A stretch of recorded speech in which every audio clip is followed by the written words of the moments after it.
오늘은 칼로리에 대해서 한번 얘기해 보겠어요. 칼로리, 음식, 양, 칼로리량, 음식량. 이것은 식습관과 관련되어 있죠. 식습관 하면은 물 말아 먹냐, 죽을 좋아하느냐, 소금을 적게 먹느냐, 간식을 자주 하느냐, 과식을 하느냐, 야식을 즐기느냐, 육식을 즐기느냐, 과일을 즐기느냐, 단순당 식품을 좋아하느냐. 단순당 식품이라는 것은 단 음식을 말하는 거예요. 설탕, 꿀, 과일도 해당돼요. 과당. 그 다음에 물엿, 조청이죠. 다 해당이 돼요.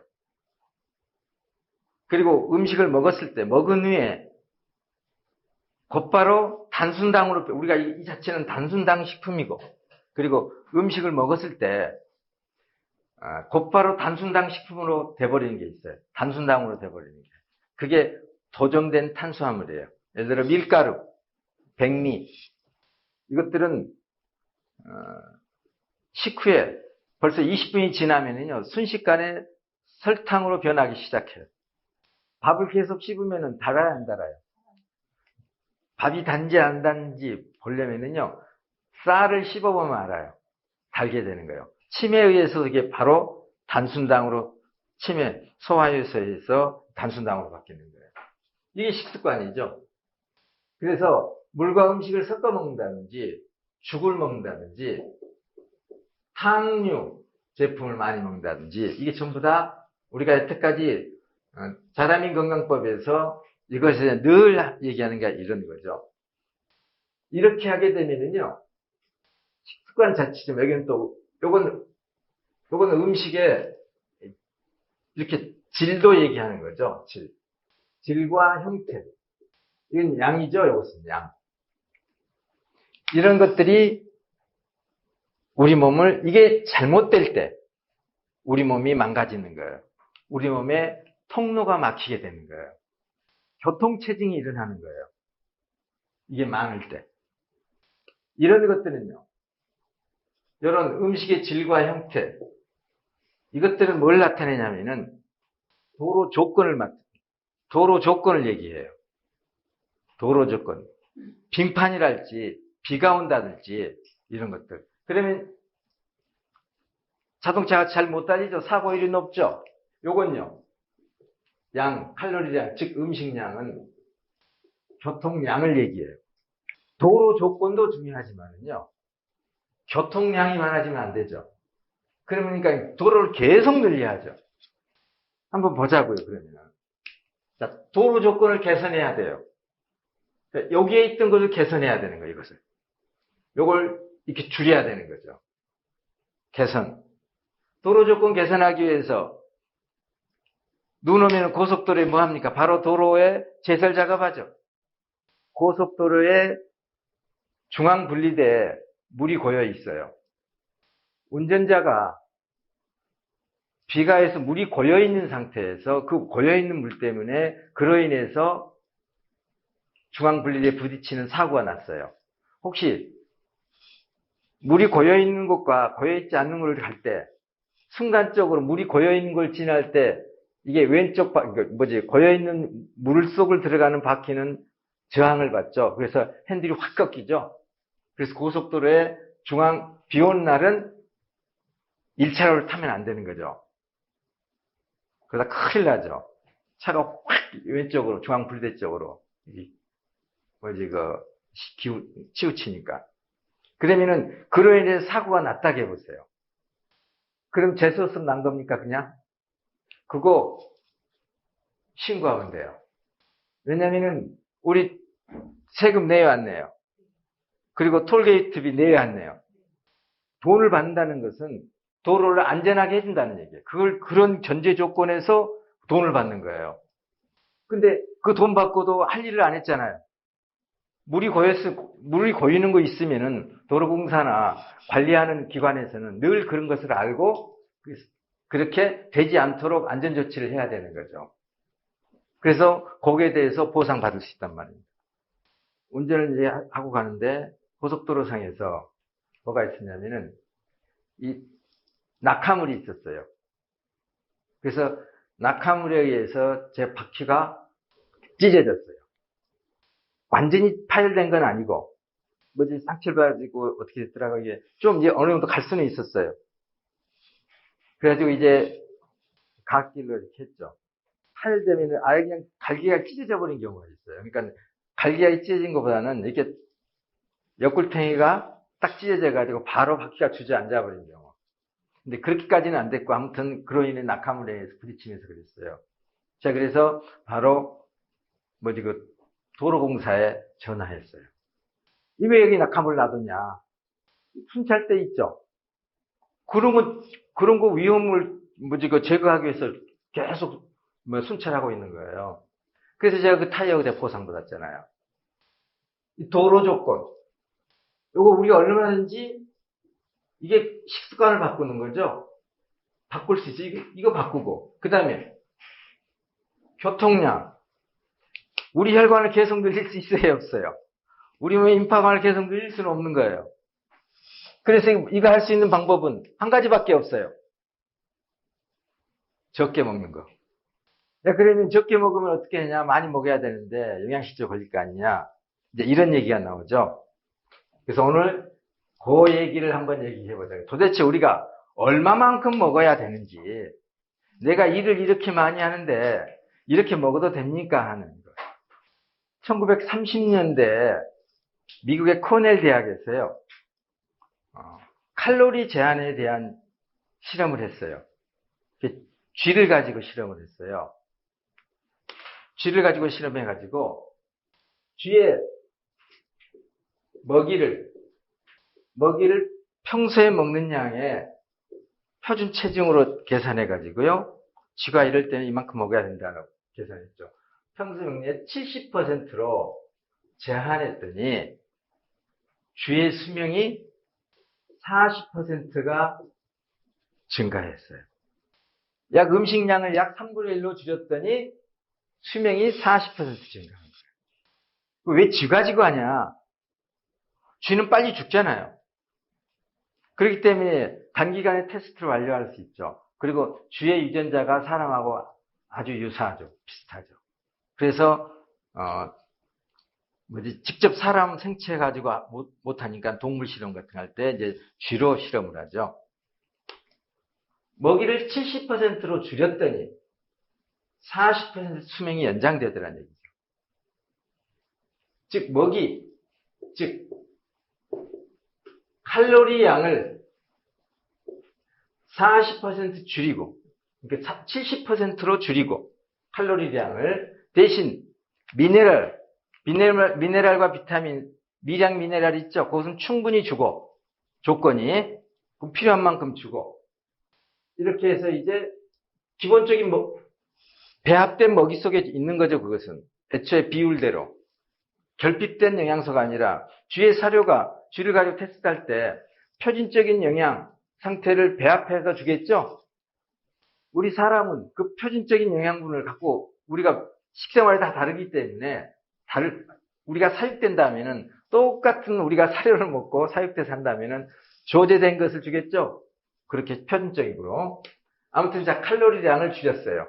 즉 탄수화물, 지방, 단백질 양을 줄인 거예요.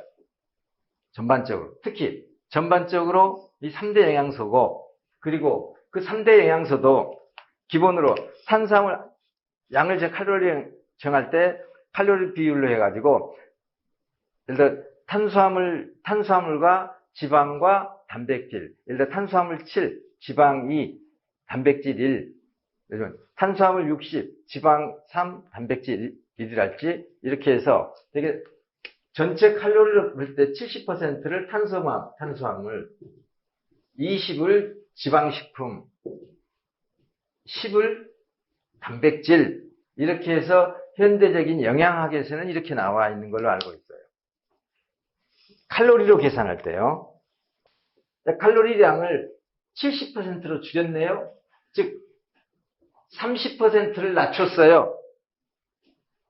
알기 쉽게 말하자면 쥐의 먹이를 30%로 칼로리 섭취량을 줄였더니 40% 수명이 올라간 거예요. 그래서 그 외에 이제 여러 가지 동물들을 가지고 실험을 했어요. 선충, 기생충 같은요. 선충은 예를 들자면 기생충이라는 얘기죠. 선충은 1.5배 늘었어요.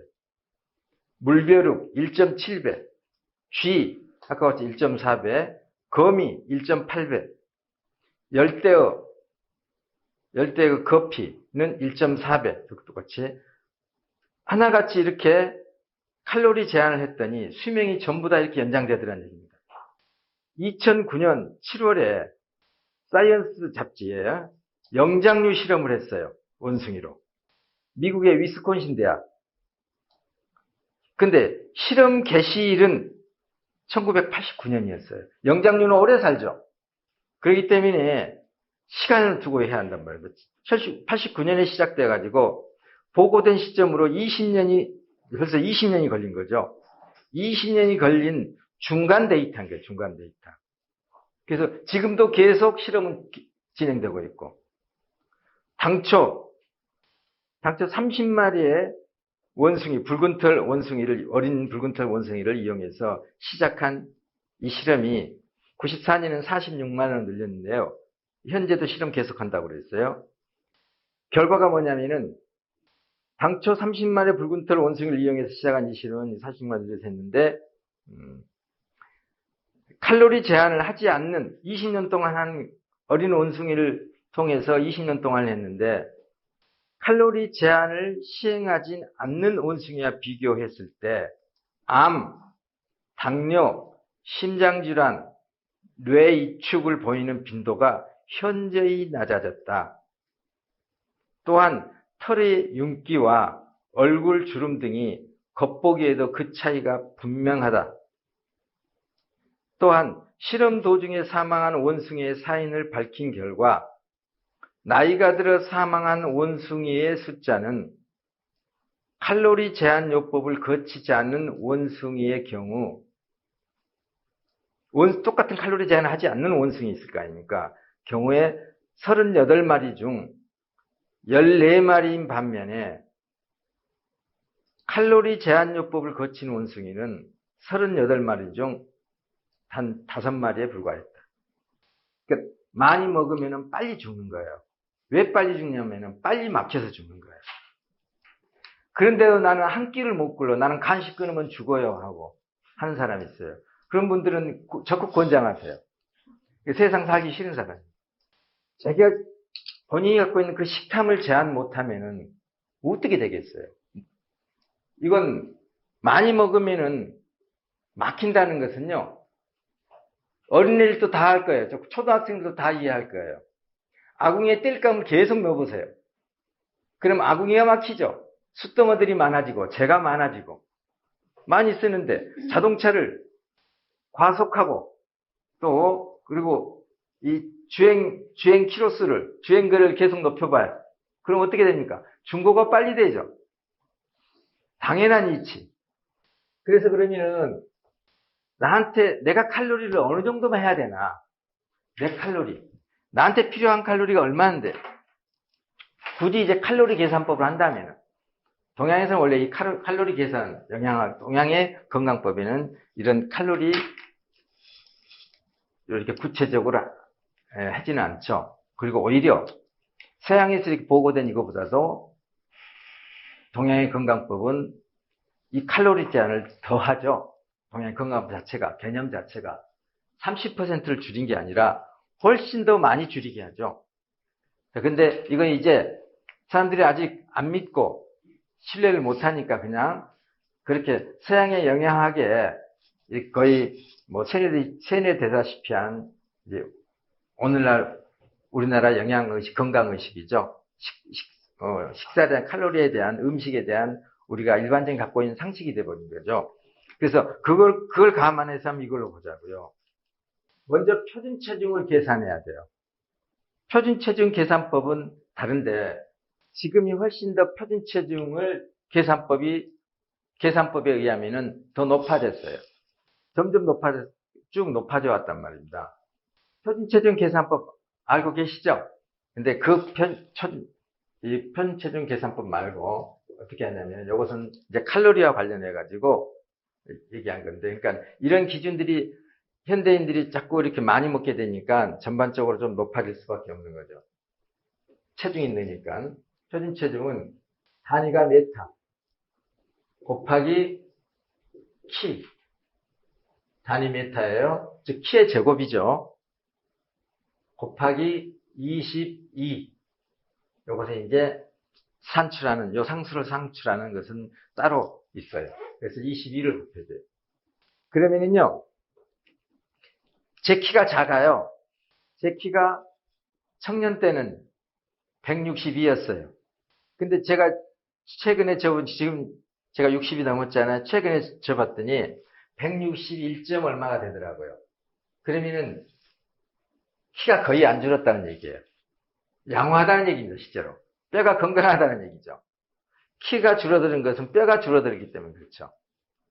그래서 161로 잡자고요.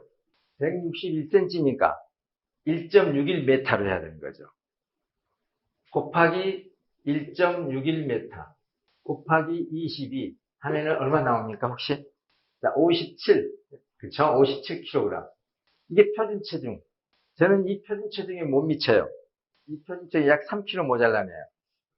따지고 보면은 이게 표준체중인 거예요. 이게 지금 영양 상태에 따라서 높아져서 계산된 거예요. 그러면은 내한테 하루에 필요한 칼로리가 얼마냐 이거예요. 그러면은 투병 중인 사람, 일반 가정주부, 또는 농사일을 하는 사람, 또는 아주 심한 중노동을 하는 사람, 다양하겠죠.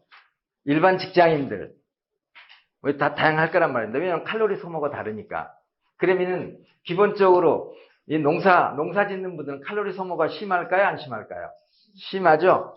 그래서 나는 농사 지니까 먹어야 살아. 아침에 일 나가고, 제가 우리 자다민 건강법을 얘기할 때 항상 듣는 소리가 그래요. 저는 그런 소리를 들으게 되면은 답답해 미치겠어요. 농사일 지으니까 계속 먹어야 된다는 거예요. 계산해 볼게요, 이제. 제가 농사꾼이라고 해요, 농사꾼. 자, 농산일을 하는 사람이에요. 그러면 57, 자기 체중 곱하기. 농사할 때는 35예요. 35를 곱해요. 35 칼로리. 근데 일반 병원에서 누워있다는데 요양 중인 사람은 20을 곱해요. 요양 중인 사람. 그리고 일반 이런 직장인들은 25를 곱하고, 22인가? 25를 곱하고, 그 다음에 중노동을 하는 사람은 40을 곱해요. 아주 심한 중노동을 하는 사람. 자, 그러면은 57. 와병, 위본 등 거의 안정 상태의 사람 20을 곱하고요. 20칼로리. 고령자와 실내 생활자는 25칼로리를 얘기하고요. 표준적인 회사원과 주부 30을 곱하고요.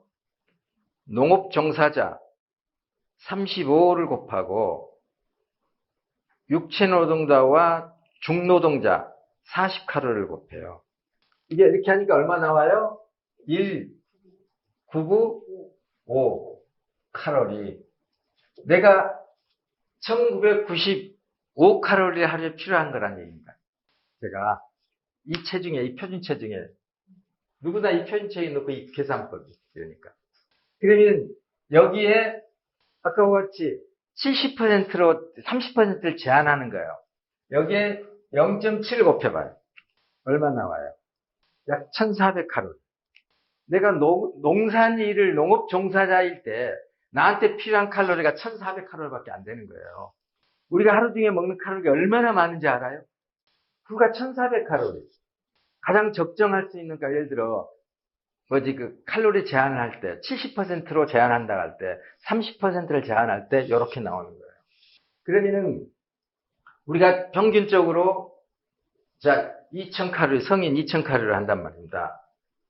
1,800에서 여성 1,800에서 남자 2,500칼로리까지 이렇게 나오는데, 자, 그냥 2,000칼로리. 그러면은 700칼로리잖아, 한 끼에. 2100칼로리란 말입니다. 그러면 한 끼를 줄이자고요. 7, 3의 7, 2, 7의 14. 자, 700 곱하기 2. 얼마죠? 1400칼로리. 그래서 한 끼를 줄여야 한다는 얘기예요. 한 끼를. 한 끼 줄이면 당신이 40%나 당신이 100살까지 산다고 할 때 100살을 살 것을 60밖에 못 산다는 얘기 아니에요. 그리고 100살까지 살면 뭐예요? 다 막혀서 사는 것도 아니고 죽는 것도 아니고 그렇게 사는 것은 건강한 삶이야. 그걸 살아있다고 말할 수 없는 거죠. 이런 연구 교사형에서 이런 칼로리 제한에서 하는 이 연구 결과도 결국 뭐냐면 내용이 뭐예요? 하루 한 끼를 굶으란 얘기입니다. 하루 두 끼만 하라는 얘기예요. 두 끼만. 나는 이 일을 내가 새벽같이 일을 하니까 먹어야 하고 나는 농산일을 제하니까 나는 심한 일을 하니까 더 먹어야 되고 또 간식도 해야 되고 칼로리 얘기해 볼까요? 비스킷 하나에 몇 칼로리예요? 바나나 하나에 몇 칼로리예요? 귤 하나에 몇 칼로리라고요? 한번 칼로리 계산하면 답 나와야 하나요? 얼마나 많이 긁어서 먹는지. 짜장면 하니까 우리 짜장면은 라면 한 그릇 몇 칼로리고 빵 하나 아이고 맛있는 빵 있네 하면서 빵 먹고 떡 먹고 이렇게 무지막지하게 먹는 거예요. 그래놓고 아프다고 그러는 거예요. 몸이 안 좋으니까 또 먹어요. 몸이 안 좋으니까 막히니까 힘이 있어요 없어요? 허기지고 막히니까 누가 대사가 안 돼요. 도로가 막혔어요. 저 지방에 뭔가를 보내야 돼요. 막혔는데 갑니까 안 갑니까? 못 가죠. 그러면은 못 가니까 저 지방에서 아우성이에요. 그럼 서울에서 어떻게 할까요? 더 보내요. 더 보내야 돼요? 줄여야 돼요? 줄여야 뚫리죠. 우리가 칼로리 제한을 해야 한다는 거 간식을 하지 말고 조식 폐지를 하고 아침 식사를 하지 말고 간식하지 말고 제가 이제 놀라는 것은요. 과일 먹는 것을 간식이라고 생각하지 않는 사람이 무지 많더라고요. 간식을 꼭 짜장면 먹고 라면 먹고 빵 먹고 하는 것만 탄수화물을 먹고 이렇게 그런 식으로 뭔가 이렇게 좀 어느 정도 먹는 것도 차려놓고 먹는 거 이것을 간식이라고 생각하고 과일 먹는 것은 간식이라고 하지 않고요. 주스 먹는 것도 간식이라고 생각하지 않더라고요. 콜라 사이다 이거 엄청난 간식입니다. 커피, 설탕 요게 믹스 커피죠. 이거 하루에 몇 잔씩 먹어요, 사람들, 먹는 사람들. 그러면서 이걸 간식이라고 생각하지 않는 거예요. 그래서 우리가, 우리 프로그램 할 때, 잘 지켰느냐, 그러면 잘 지켰다고 한단 말입니다. 그러니까, 하나하나 점검해야 되는 거예요. 그분의 개념과 기준과 우리 기준이 다른 거예요. 술 좋아하는 사람이 있어요. 막걸리 먹어요. 식사도 해요. 막걸리 완전히 탄수화물이죠? 이 막걸리 칼로리 굉장해요. 또 밥 먹어요. 자, 소주. 식사를 해요. 안주를 하고. 그러면 소주 자체도 칼로리예요. 근데 MT 칼로리죠. 뭐냐면은 칼로리만 있어요. 여기는 칼로리에도 좀 있어요. 효모가 있기 때문에 그 자체의 이 공유로 있기 때문에. 근데 이거는 완전히 희석식 술이에요. 소주예요. 왜냐면 이 칼로리가 우리 몸에서 태워질 때 칼로리가 태워지면은 반드시 뭐가 필요하냐면은 미네랄이 필요해요. 태워지려면. 비타민이 필요하고. 그래서 이 소주를 먹는다. 이렇게 먹게 되면은 이런 희석식 소주를 먹는다. 양주를 먹는다. 이러면은요. 우리 몸에 미네랄과 비타민이 죄다 소모되는 거예요. 이거 태우느라고. 술 먹고 꼭 안주 있으면 사람들이 술 먹어요. 술 먹을 때 안주량 많아요, 적어요? 밥 먹을 때보다 더 먹어요. 더군다나 마지막에 입가심으로 또 밥 먹죠. 그러니까 얼마나 우리가 먹는지 한번 생각해 보세요. 생활 속에서. 그래서 물론 술은 독이죠. 더군다나 많이 먹으면 독이죠. 근데 술 끊으면 야, 너 술 끊어야 병나. 그래서 마치 알코올이 모든 병을 일으키는 주범이라고 생각하는 거예요. 그거보다는요. 술 먹으면서 안주는 많이 칼로리가 들어가니까 술 끊게 되면은 칼로리를 적게 먹게 되는 거예요. 간식, 과식, 폭식. 하루에 5,000명의 어린이가 기아로 죽어요. 지구 한편에서는 5,000명이 기아상 굶어서 죽는단 말이에요. 우리나라에서는요, 넘쳐나는 음식 쓰레기를 처리하기 힘들 정도예요. 대한민국 정말 잘 살고 있어요. 우리가 3일의 기적 프로그램을 해요. 3일 동안 칼로리 제한, 그리고 미네랄 공급, 그리고 몸의 습 제거, 장 청소, 잔변, 숙변, 가스, 칼로리 제한하면서 미네랄 공급을 충분히 해주고, 그러면서 우리 몸의 습을 제거하는 거죠. 그래서 3일의 기적은 할 때 이게 몸청과 장청 프로그램이죠. 습 제거할 때 우리가 물 관리를 하죠. 뜨거운 물을 먹어라.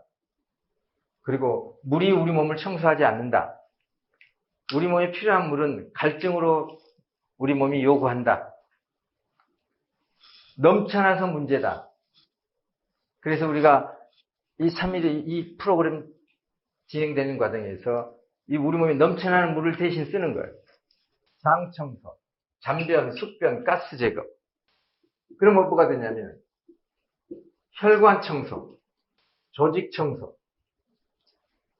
세포에서부터 혈관, 우리 몸의 각 조직이 다 청소시키는 거죠. 이게 3일의 기적 프로그램이에요. 그리고 궁극적 목표. 이것을 우리는 반복하죠, 이것을. 이것을 반복한단 말이에요. 반복 실행하죠. 이 반복 실행을 통해서 칼로리 제한하는데, 반복 실험을 통해서 이게 이렇게 해가지고, 우리 몸에 장기 휴식을 주죠. 장기 휴식을 통해서 장기 회복을 꾀하는 거죠. 이걸 반복 시행함으로써 이제 식탐을 줄이게 되고, 이 얘기는 뭐냐면은 굶어도 힘들지 않게 만드는 거예요. 굶어도 힘들다, 저혈당, 그리고 공복감. 이 공복감은 허기감이거든요. 이것은 위장이 늘어나서 그래요. 위장이 늘어나서. 저혈당은 간과 췌장이 기능이 떨어져 있어서 그래요. 와요. 근데 이렇게 칼로리 제한을 함으로써 우리 몸이 이걸 반복함으로써 우리 몸이 서서히 간의 기능과 췌장 기능이 자극받아서 간이 칼로리를 저장할 수 있고, 그리고 췌장은 저장된 칼로리를 분해할 수 있는 글루카곤이나 호르몬을 생산해낼 수 있고, 그래서 우리가 굶었을 때 저혈당을 안 일으키게 되죠. 그러니까 우리는 3일의 기적 프로그램을 통해서 궁극적으로 굶어도 힘들지 않게 하기 위해서 그러는 거예요. 그래서 건강을 알려면은 굶겨보면 알고, 체력을 알려면은 운동시켜보면 알아요. 그래서 체력이 좋다고 건강한 게 아니란 얘기입니다. 건강한 사람은 잘 굶을 줄 아는 사람이에요. 건강하지 못한 사람 봐보세요. 한 끼 굶으면은 인생 딱 끝난 것처럼 얘기하지. 얼굴에 절망이 보여요. 그래가지고 우리 3일 디톡스 얘기를 하면은 3일 우리 프로그램 얘기하게 되면 아이고 저는 한 끼만 굶어도 못 살아요. 그렇게 얘기한단 말입니다. 결국 몸청이나 장청 프로그램은 굶어도 힘들지 않다는 얘기는 건강해졌다는 얘기예요. 그리고 이렇게 위장이 확장돼서 이런 위장이 비어 있으면 먹을 생각밖에 안 나는 거예요. 이게 뭐냐면은 위가 차갑기 때문에 그래요. 그러면은 칼로리 제한을 하면서 이론적으로 우리가 3일의 기적 프로그램을 하게 되면은 위장이 놀랍도록 수축돼요. 몇 번 반복하게 되면 이제 절대로 과식을 못해요. 위장이 안 늘어나요. 우리 자다민 사업자 중에 뭐라고 하냐면은, 어제도, 어떤 분이 그랬어요. 뭐라 하시더라? 이놈의 배가 어떻게 생긴지 모르겠네. 뭐 조금만 먹으면 배가 불러서 이제는 못 먹겠네. 그렇게 된단 말입니다. 하루를 사는데, 또는 제 자동차 연료를 생각해 보자고요. 여기서 한번 기름을 넣고 부산까지 왔다 갔다 하면 얼마나 좋아요. 근데 연료를 한번 넣고 저기 가서 대전 쪽에 가서 한번 넣고 또 부산에서 한번 넣고 올라오면서 또 한번 넣고 이러면 되겠냐 이 말이에요. 칼로리 제한을 할 때 우리 몸이 이제 3일의 기적 프로그램을 통해서 칼로리 제한을 해요. 궁극적으로 아까 얘기했던 것처럼 칼로리 제한할 때 백혈구가 활동을 시작해요. 이건 세포 외에서, 세포 밖에서. 집이라고 하면은, 가옥이라고 하면은, 주택이라고 하면은, 주택과 주택 사이죠. 백혈구는 주택 안으로 침범할 수가 없어요. 주택 밖만 돌아다니죠. 주택과 주택 사이. 혈관도 그렇죠. 혈관도 다. 그래서 백혈구는 거기서 움직이면서 청소를 하고. 그 다음에, 세포 안에는, 즉, 주택 내에는 가족 구성원들이 있어요. 즉, 주부가 있죠. 굳이 하자면 주부. 리소좀은, 이거 역시 리소좀 활동을 자극하는데, 이것은 세포 안에서 그래요. 백혈구는 미화원. 집안에 들어가서 청소를 하면 안 되죠. 주택 침입자가 되죠. 주거 침입자. 가족이 해야 돼요, 가족. 리소좀은 주부. 집안은 주부. 집 밖은 미화원. 칼로리 제한을 하게 됨으로써 백혈구와 리소좀이 활동을 해요. 그러면서 이렇게 함으로써 이들이 노화된 세포 제거, 그리고 새로운 세포 재생, 우리 몸을 리모델링해요. 이게 우리 3일의 기적 프로그램. 백혈구의 활동, 리소좀, 그 다음에 노화된 세포, 병든 세포. 백혈구는 외부에서 활동하면서 수많은 우리 몸의 찌꺼기들과 외부 침입자를 정리하고 병든 세포를 제거해요. 리소좀은 집안 청소를 하다가 버릴 건 버리고, 그리고 도저히 집은 다시 보수 복구하려다가 해봤더니 이놈의 집을 다시 리모델링 하자니 차라리 집 허물고 다시 새 집을 짓는 게 낫겠다 할 때는요, 이 리소좀은 그 집을 헐어버려요. 자신의 집을 폭파시켜버려요. 폭파시켜버리는 거. 이걸 아포토시스라고 그래요. 그럼 그 폭발물의 잔해를 백혈구가 또 다 청소해줘요. 즉, 미화원이 전부 다 갖다 버리죠. 청소하죠. 그래서 우리 몸이 이러한 프로그램을 통해서 리모델링을 한다.